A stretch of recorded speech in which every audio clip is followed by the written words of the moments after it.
Hello and welcome to this week's edition of Buckeye Blueprint. I'm Colin Hosso, and as always, I'm joined by Jacob Myers, Assistant Sports Editor Lantern, and Nick McWilliams, the Sports Editor.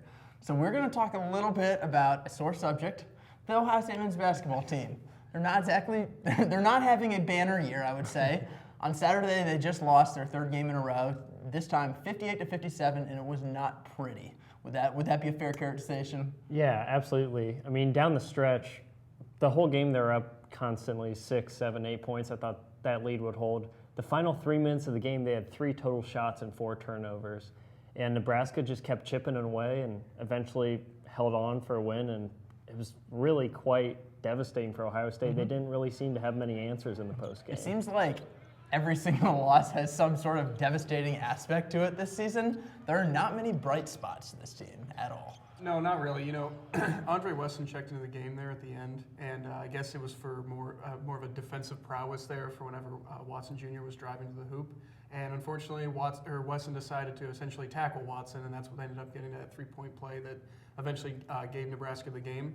But, you know, for some reason in the back of my mind that entire time I'm watching this, you know, I was thinking Nebraska's going to find a way to get back in this because Ohio State could not put them away the entire time. You know, they'd get out in front by a decent margin, but then they just started playing that same lackadaisical basketball that they have been all season. So, you know, it's just the same team that we've been seeing all year. I don't think this is that surprising, really. They've talked all year about trying to be locked in and be in the moment, think the game. Each time they said it, each game after, they haven't done it. And that's been the problem the whole year, and it continues to be. And so you were at the game, and at the post-game press conference, I know you noted Trevor Thompson and Thad Matta looked like someone in their family had passed away. Like it was as bad as you can possibly get. So if you're a fan of this team, what can you possibly see as something to look forward to in the near future? Is there literally nothing? Well, you know, it just seems so bleak. Yeah, well, you know, I know he's been saying this a lot recently. You know, the 2018 recruiting class is about the only thing that you can really have as a positive here because right now, as this team stands, I don't see it getting much better next year. You know, they have a few recruits who are coming in who could have an impact, but right now, this team just looks like it's really at rock bottom. I mean, they don't have the one-and-done guy that has defined college basketball for the last decade or so. They don't have that D'Angelo Russell coming in that can kind of change the program a little bit. They do have some guys that should have a role next year.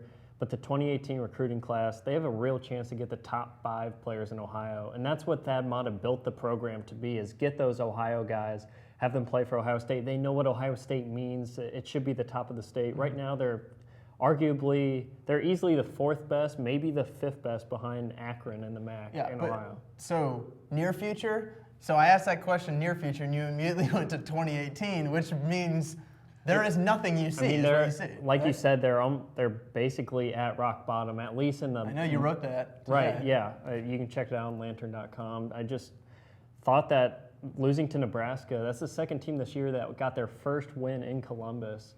That they've reached their lowest point, and it's going to take some time to build that up. I don't even know if they've reached their lowest point, which is sort of. I mean, a loss to Rutgers would probably put them at the bottom, but I think you could pretty much safe to say that this is easily the lowest point this year, no question. Right now, one of the positives you could maybe get from this season is if somehow, some way they find a way to advance in the Big Ten tournament just a little bit, but I don't really think that's going to happen either. So you look at even, the NIT, they don't look to that as positive, but this year, how bad it's gone, if they're in the NIT and they make a run, that's by far a positive. or the CBI at this rate. So they're still eligible for it. All right, so we have to discuss Thad Matta a little because since you said 2018, Thad Matta has not had, Ohio State basketball hasn't had a great run lately.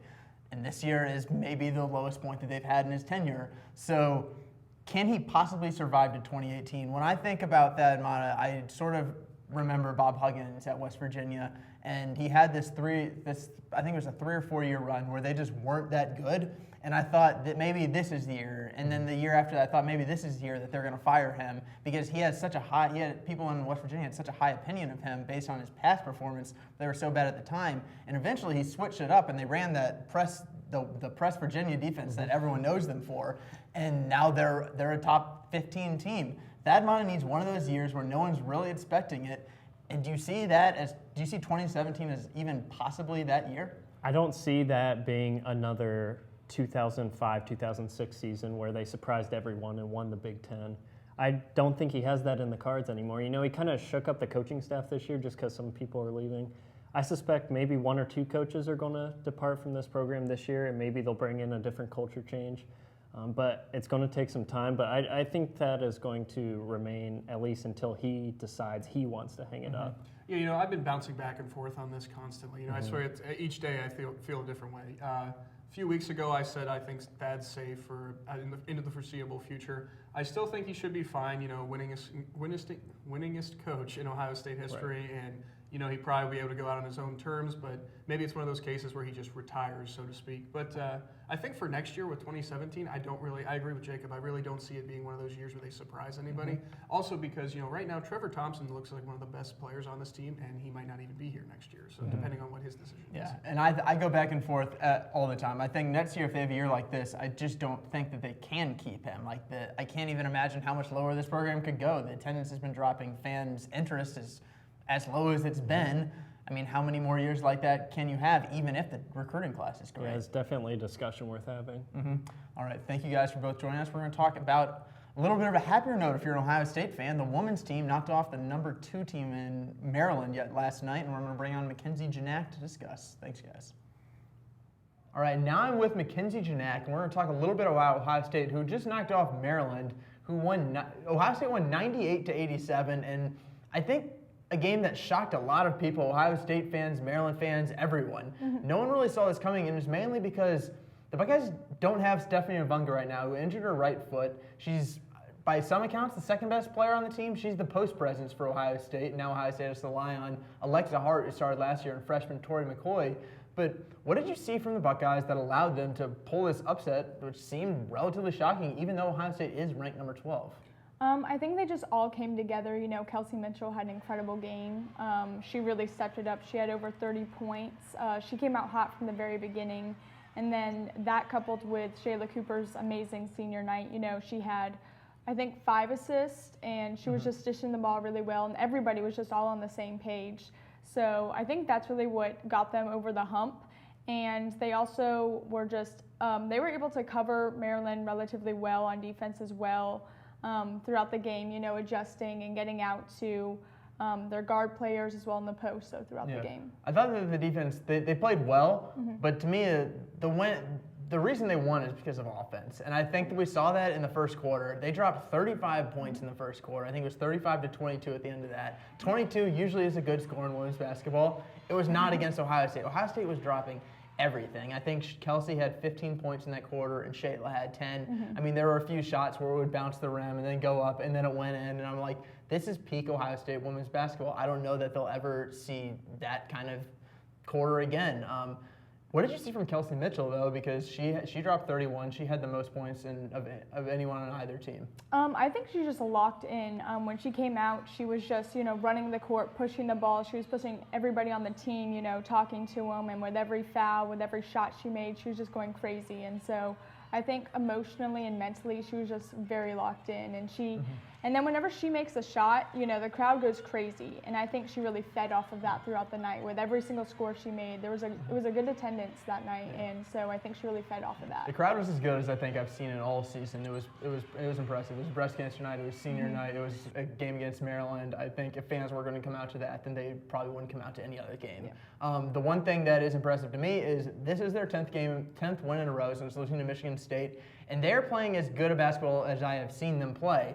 And it happens to be without Stephanie Avunga, who I mentioned off the top of the show, who's out with the right foot injury. So do you think Ohio State should be worried about playing with freshman Tori McCoy and Alexa Hart in there at center? Because Coach Kevin McGuff said after the game that he liked what they brought to the game, but they got destroyed on the inside. Yeah. I think Tori McCoy, she is a freshman, so she has room to improve. So that's, very... Yeah, over the course of her career, I think she will be good eventually. Yeah. Right now, she makes freshman mistakes sometimes. She does. And so, prior to Maryland game, she was doing pretty well, being a pretty dominant post player. But I think in this game, she just got outmatched by Brianna Jones. And so she still has learning to do, but I think she definitely continuing to grow, and she's still being coached actually by Mavunga. So in practice last week, she was talking about how Mavunga, comes over to her on the bench and tells her where she should be positioning herself, when to seal, when to rebound. So I think that's also promising moving forward. And I think she's not enough of a post player to fully fill the role of Mavunga right now, but I think moving forward, it's definitely something that she might be able to do. Moving forward, though, there's not much time to move forward because they have Rutgers up and on Sunday, and that's their last regular season game. Then they have the Big Ten tournament, where at the end of it, they might have another rematch against Maryland, and then it's the NCAA tournament. There's not much learning that they can do in this time, Well, I think that for the rebounding end, they've still made it a team effort. And so against Nebraska, they had a lot of players all contributing to the rebound statistic. And that's also something Coach Kevin McGuff has emphasized, talking about practice. Everyone has to help get, go and grab the boards because Mavunga's not there. So I think that's how they're looking to address that problem rather than just McCoy or Hart. Yeah. They're trying to have it be more of a team effort. It takes me a little bit back to last year when Stephanie Mavunga was on that team but ineligible because she had transferred, because Alexa Hart was the starting center for them, and they had a major issue rebounding even when they were in the non-conference part of their schedule playing some mediocre opponents. I think Tori McCoy, having two of them does help because they have another person. It's just that simple. But I'm going to be a little bit skeptical of them moving forward. So one of the things that I think is more on the positive side is they knocked off a number 2 team, and they withstood against a massive effort by Maryland at the end of the third quarter where they went on a 14-point run. What did you see in the fourth quarter that allowed Ohio State to pull away in the fourth when it seemed like maybe the game was teetering and Maryland was making their run and they were going to topple Ohio State? Well, I think that was the one of the themes of the game throughout that game was them being able to adjust. So when they went on that run, Ohio State just came out, hot, and they took the fight right back to them. And so I think on defense, they hunkered down and they started getting the rotation, improving on their rotation. So getting out to Kimbra Walker and, just contesting the shot, pushing the ball in transition as well, staying true to their Ohio State fast-paced offense. And so I think those were some of the things that you saw that allowed them to ultimately win the game in the fourth quarter. Yeah, they set the tone in the first quarter, and it seemed like they also set the tone in the fourth, and that allowed them to pull away. The thing that impresses me about this team is they are locked in right now in a way that I don't know that I've ever seen them locked in before. Shayla Cooper told me before the Iowa games, this is 3 games ago, that if they go 12-0, they're national champions. And right now, they have 10 wins in a row. Like they're trying to extend that streak is basically what she's saying. Do you see that as a possibility at this point? I know Maryland's coach said after the game that if they play like this, who can stop them? And I mean, if you shoot higher than 50% from 3 and higher than 60% from the field, she's probably right. Of course, and I think the only person that would be able to maybe stop them when they're playing this well is UConn. But we have to, cross that bridge when we come to it. But at this point, it is almost, close to impossible to stop a team when they're shooting, especially Ohio State, when they put up as many point shots as they do, shooting over 60% and shooting over 55% from 3. And so, it's scary seeing an Ohio State team this hot, as deep as they are. Coming up to March. Yeah. So. It's unsustainable to shoot that well. That it's impossible. They will not do it. But the way that they're locked in, Shayla Cooper is locked in. She's the only senior on the team. Kelsey Mitchell seems locked in. I know she was, especially at Maryland. And I know that they're going to want to topple Maryland again in the Big Ten tournament. So do you see that possibly going Ohio State's way again? Or are they going to miss Mavunga, which she likely won't play, and they might fall, and I don't know. Well, I think history helps for Ohio State on this end just because last year they beat Maryland twice. And so Maryland seems to be one of the teams that they've been able to do really well against. And so I think that's definitely in their favor moving forward. And then also, as you said, with them being locked in, they're just all trusting the process. That's what they've told me. That's what they call it, the process. So, coming up to March, they're just looking to improve and continuing to just stay mentally balanced and staying locked in going into tournament season. I expect them to take down Rutgers on Sunday. Richter's Yep. not a great women's basketball team, so that would make it 11 in a row. I think that they have a chance to win the Big Ten tournament this year, and who knows once March hits. I mean, this team has potential in that you never really know what's coming. They can shoot their way into games as they did last night. They can shoot their way out of games. You never know what's going to happen. Thank you so much, Mackenzie, for joining us for a little bit, and we'll see you all next time to preview the Big Ten tournament.